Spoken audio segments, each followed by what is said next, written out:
এরই পাশাপাশি যে খবরের দিকে নজর রাখতে হচ্ছে, বাগদায় সিএ এর জন্য আবেদনের শিবির।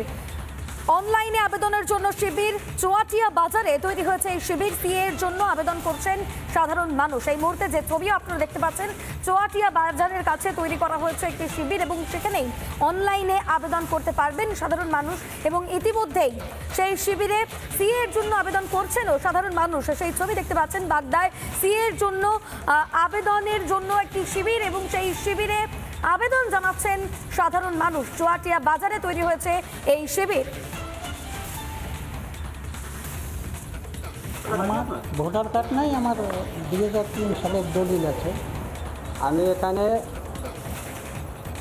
ওই কী বলে সিএর জন্য ফর্ম অ্যাপ্লাই করছি, অনলাইনে অ্যাপ্লাই করছি। মানে বাংলাদেশের বাবার নামের বা ঠাকুরদার নামের পুরনো কোনো কাগজ আর এই দেশের পুরনো কাগজ, যে কাগজ আছে আমাদের। এখানে সিএর জন্য অনলাইন অ্যাপ্লাই করতে এসেছি।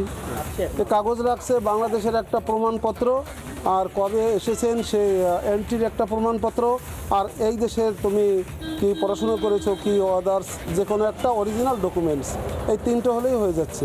আমাদের একটা দেশে থাকতে গেলে সরকারের একটা নিয়ম কানুন তাকে আমাদেরকে মেনে চলতে হয়।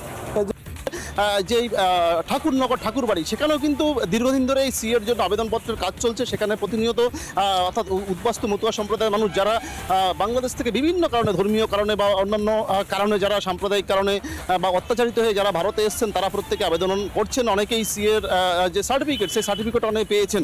অন্যদিকে সম্প্রতি দেখা গিয়েছে যে প্রধানমন্ত্রী নরেন্দ্র মোদী দুর্গাপুরে আসেন এবং সেখানে জনসভা থেকে তিনি কিন্তু পরিষ্কার বলেছেন যে যারা একদম অনুপ্রবেশকারী তাদেরকে কিন্তু সঠিক কাগজপত্র না দেখাতে পারলে তাদেরকে এই দেশে থাকা হবে না, তাদেরকে তাদের নির্দিষ্ট দেশে চলে যেতে হবে।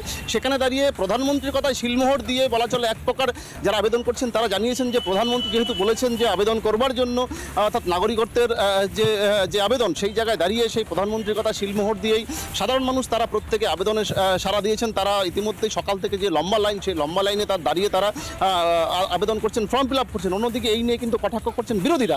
তারা বলছেন যে শুধুমাত্র এটা ভোট রাজনীতির গিমিক, অর্থাৎ দীর্ঘদিন ধরে এই যে সিএর যে আইন, সে আইন লাগু হলেও সেই অর্থে কিন্তু সাড়া পায়নি এই বিজেপিরা।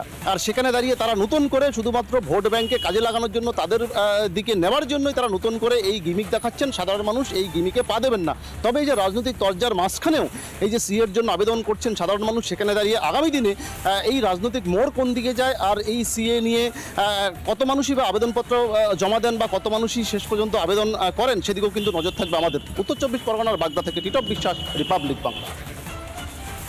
বাগদায় সিএ আবেদনের জন্য শিবির এবং অনলাইনে আবেদনের জন্য এই শিবির খোলা হয়েছে। চুয়াটিয়া বাজারের কাছে তৈরি হয়েছে এই শিবির। সিএ এর জন্য আবেদন জানাচ্ছেন সাধারণ মানুষ। আর এই বিষয় নিয়েই কি বলছে স্থানীয় তৃণমূল এবং বিজেপি নেতৃত্ব, শোনাই আপনাদের। প্রায় 1 বছর চালু হয়েছে, অন্তত পশ্চিমবঙ্গে সাধারণ মানুষ এখনো পর্যন্ত সাড়া দেয়নি। কারণ মাননীয় মুখ্যমন্ত্রী বলেছেন যে আমরা নিঃশর্ত চাই, শর্ত সাপেক্ষ যে সিএ বিল হয়েছে এটা মানুষ ভালো চোখে নেয়নি।